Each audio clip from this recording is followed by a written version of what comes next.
If you've ever been in that situation where your inner critic is just beating you up for something that you did or something that you said, oh, that was so stupid, how could we have done that? Then this video is for you. Today I want to talk about how I go from self-judgment to self-leadership.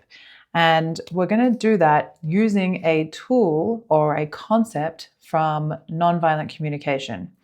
Now, if you're not familiar with nonviolent communication, it's a book written by Marshall Rosenberg, and it's a way of communicating that enhances connection. It's used a lot in mediation, and I personally like to use it for how I talk to myself as well. Nonviolent communication, I'm going to abbreviate it to NVC, so I don't have to say that whole thing every single time. NVC has a central tenet that as humans, we all have feelings and we all have needs.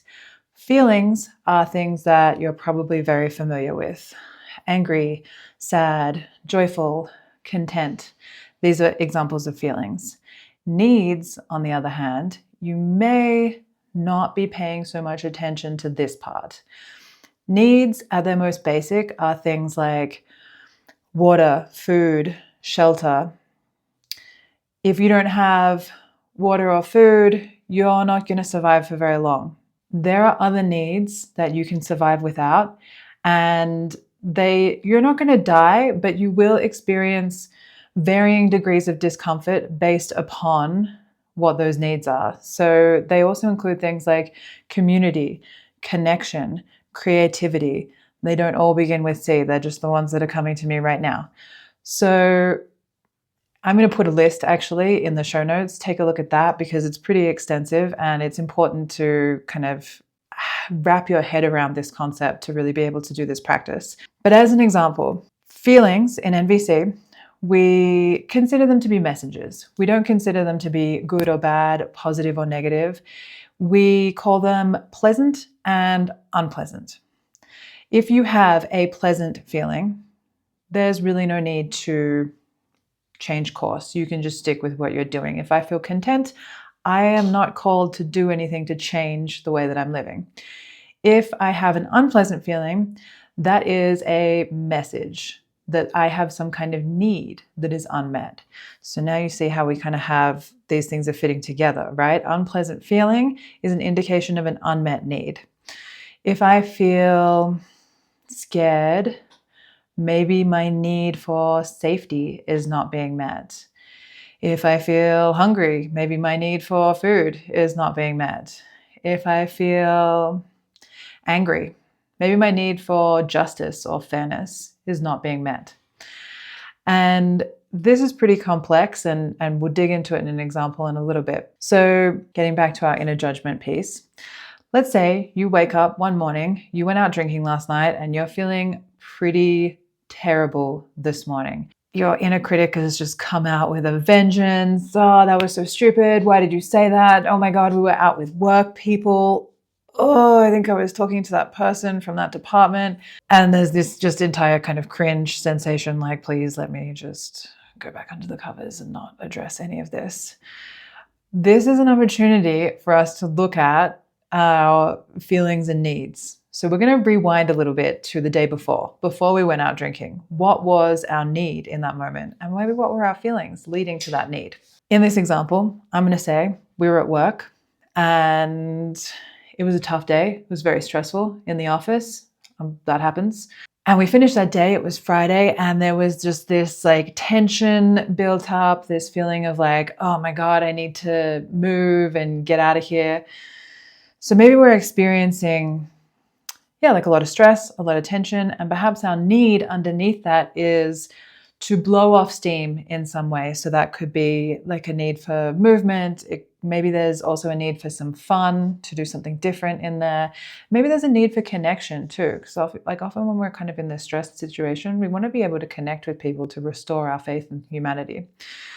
So we left the office with these feelings of tension and stress, and in an attempt to get our need for connection and fun and movement met, we went to the bar, we had some drinks, we talked with some people, maybe we had a little dance, we stayed out too late, we had a few too many drinks, and now we're waking up the next morning feeling pretty miserable about it.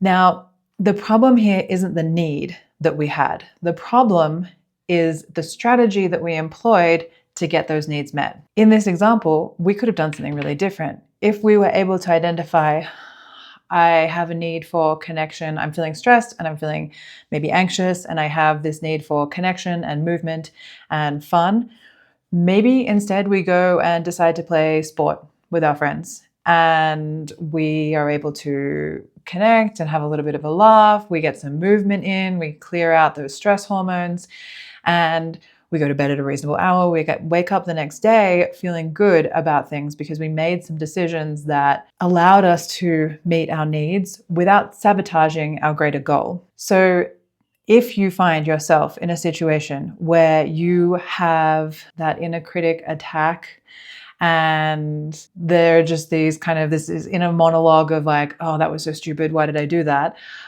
I would like to invite you in this situation to look at this as an opportunity to rewind a little bit and connect with what were my needs before I made this decision. Because in the moment, it can be really hard to identify all of these things. So retrospectively, when we have a little bit of a space, that's actually a really good time to do this investigative work. And if you do this, what it means is that next time you are going to have a plan in place. So next Friday, when you finish work and you're feeling a bit stressed and a bit anxious or whatever it is, and you recognize like, oh yeah, I'm ready to just like go out and let go of this energy and like get drunk.